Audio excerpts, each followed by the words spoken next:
So I made this 3D print.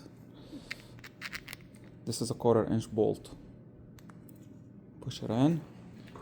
This is an identical one. And I made this knob as well. I put a 1/4 inch nut. Okay, and then this is a feather board. Okay.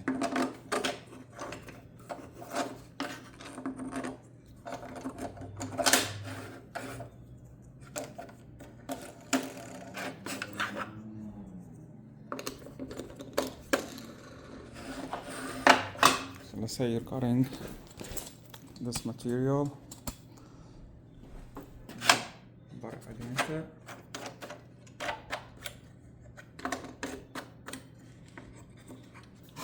Now, when you feed it, it's gonna be in place. Look, does not move at all.